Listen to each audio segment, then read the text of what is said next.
بسم اللہ الرحمن الرحیم۔ معزز سامعین و ناظرین، آج کی ویڈیو میں ہم بات کریں گے چولستان کے ان صحراؤں کی جہاں اللہ کی مخلوق پانی کی ایک ایک بوند کو ترس رہی ہے۔ معزز ناظرین، چولستان کا یہ وہ علاقہ ہے جہاں لوگوں کی گزر بسر مال مویشی کے پالنے پر ہے۔ اس کے علاوہ بسر اوقات کا کوئی خاص ذریعہ موجود نہیں ہے۔ مال مویشی ہی ان کی معیشت کی ریڑھ کی ہڈی سمجھی جاتی ہے،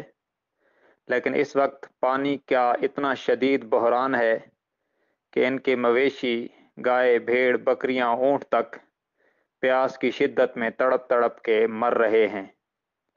اس علاقے میں پانی کا ذریعہ زیادہ تر ٹوبے ہیں جو خود وہاں کے لوگ اپنی مدد آپ کے تحت تیار کرتے ہیں، یا جہاں پہ قدرتی طور پر نشیبی علاقوں میں اس طرح کی جگہیں موجود ہیں جہاں پر بارشی پانی جمع ہو جاتا ہے اور اسی پر ان کی پانی کی ضرورتوں کے پورا ہونے کا دار و مدار ہوتا ہے۔ سامعین محترم، پانی زندگی کے لیے، مخلوق کی حیات کے لیے سب سے زیادہ ضروری ہے ہوا کے بعد، اور اس وقت چولستان کے انسان اور جانور سب اس بنیادی ضرورت سے محروم ہیں، اور اس کی وجہ سے ان کے کئی قیمتی جانور جن کی تعداد سینکڑوں میں بتائی جاتی ہے وہ مر بھی چکے ہیں۔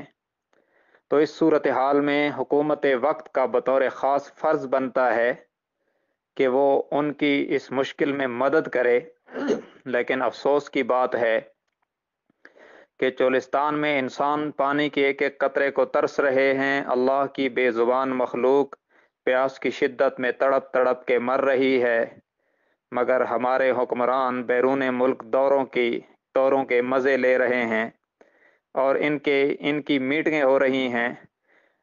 لندن میں جا کر، اپنی عوام مر رہی ہے، اور دوسرے ملک میں جا کر وہاں پر مشاورتی بیٹھکیں لگا کر ملک کی تقدیر کے فیصلے کیے جا رہے ہیں، جبکہ ہم نام لیوا ہیں حضرت عمر رضی اللہ تعالی عنہ جیسی شخصیات کے، جنہوں نے فرمایا تھا لو مات الکلب علی شط فرات لسئل عن عمر، کہ اگر نہر فرات کے کنارے پر کوئی کتا بھی پیاسا مر جائے گا تو قیامت کے دن عمر سے اس کے متعلق بھی سوال ہوگا۔ ان کے نام لیوا حکمران کاش کہ کوئی ان کی ہمدردی کا کروڑواں حصہ بھی دل میں رکھتے تو چولستان کے صحراؤں میں اللہ کی مخلوق یوں پانی کے ایک ایک قطرے کو ترستے ہوئے نہ مرتی۔ حکومت وقت کے پاس وسائل ہیں، اس لیے انہیں چاہیے کہ وہاں پر پائپ لائنیں بچھائیں اور ٹینکروں کے ذریعے سے پانی پہنچائیں۔ یہ ان کی ذمہ داری ہے کہ ان کی اس بنیادی ضرورت کو پورا کریں اور اس مشکل میں ان کا تعاون کریں۔ بحیثیت حکمران یہ حکومت وقت کی ذمہ داری ہے، اور اس کے علاوہ جو صاحب حیثیت لوگ ہیں جن کو اللہ نے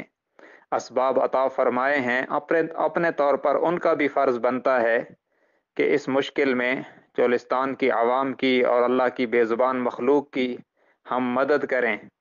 اور جن کے پاس کچھ نہیں ہے وہ اجتماعی طور پر دعا کریں ان کے لیے، اور اللہ سے توبہ استغفار کریں کہ رب العالمین بارشوں کا نزول فرمائے اور خود ان لوگوں کی اور اس بے زبان مخلوق کی اور ہم سب کی اس بنیادی ضرورت کو اپنے غیب کے خزانوں سے پورا فرمائے۔ وآخر دعوانا ان الحمد للہ رب العالمین۔